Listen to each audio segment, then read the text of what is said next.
What's going on, peeps? My name is Simon and you're watching Soundwave TV, transforming your video experience. I wanted to talk a little bit about the new hit show on the CW network, Black Lightning. This isn't an entire review. I'm just going to give you some takeaways that I got from watching Season 1, Episode 1, series premiere of Black Lightning. Excellent casting with Jefferson. Chris Williams, he's already familiar to people. Some people know him from a previous CW series, Heart of Dixie. And a lot of people know him.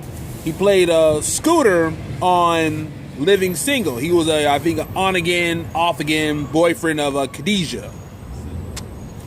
Now, I'm looking at the episode and I'm like, who's the little sister? She's a cutie. And like, something oddly familiar about her. Like, oh snap, that's Jennifer Pierce is played by Lil Jasmine from House of Pain. Okay, she done grew up quite nicely.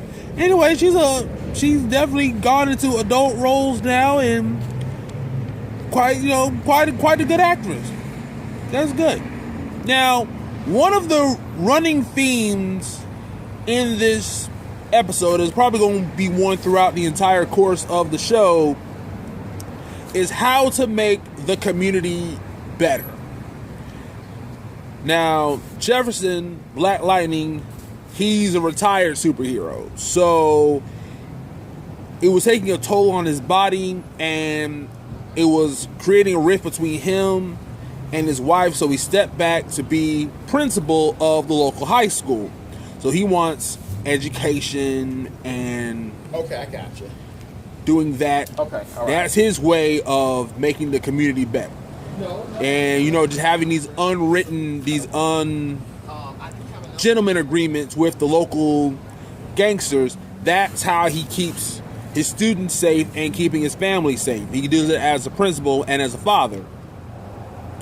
But Anissa, she wants to be on the front lines protesting. She wants to protest the corrupt cops. She wants to protest against the gangsters in the series, the 100. So there's always that push and pull, that conflict. And then you have, on another angle, you got Jennifer, of course, played by China Ann. She wants to just live life and be happy, and she uses drugs and alcohol to do that. So there's always that push and pull. How do you have a good time? How do you live life, but at the same time do things responsibly? Now, one of the villains from the premiere episode is Lala, or I think his real name is Latarius. I can't take it there. I can't take you seriously as a gangster with a name like Lala. And now Lala yoked up this kid.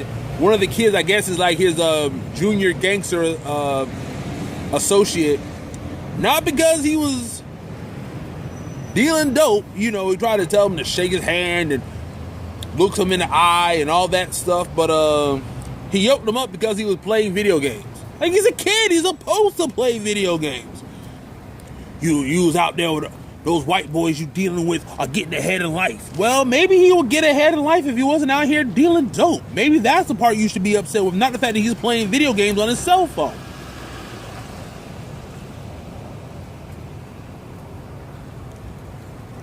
Now, the show has a different vibe from, say, Flash or Arrow, because Arrow has a team. He's got, Arrow, Oliver's got Diggle and Felicity to have his back. And, Flash has Cisco and Caitlin to sort of have his back and sort of like run interference in the field sometimes.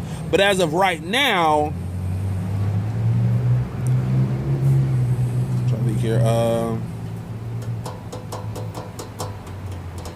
you know, it's kind of a one-man show. You know, he's got Gamby, you know, the local tailor, but he's also, you know, designing a Black Lightning suit, and was when he was active as a superhero, Gamby was sort of like giving him help.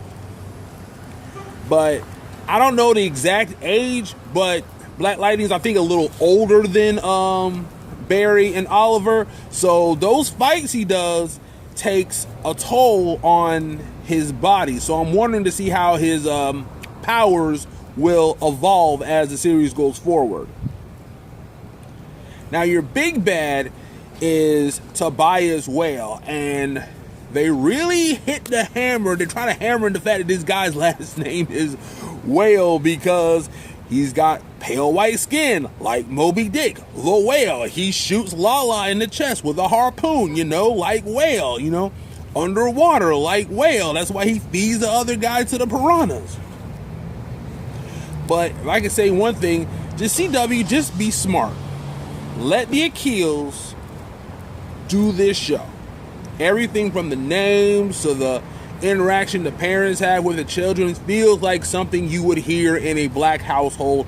Don't let the marketing people give them a lot of crazy notes to try to fix the show. You're doing good with what you're doing right now. Now, his suit's kind of silly looking.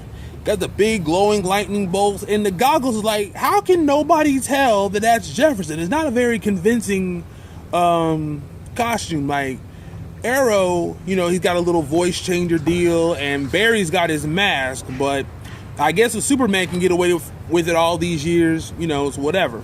And Black Lightning's never really had a great suit. It's been in the comics, like his suit's always been kind of varying shades of mediocre, but that's a small point. Now, I was going in not knowing a lot about what the series was going to be. I was expecting a little bit more super villains and not so much street level protect the hood. That's kind of been a trope of a lot of black superheroes, but I can deal with it, you know, for right now. You know, I was expecting a few more super villains, but that might come at a later point.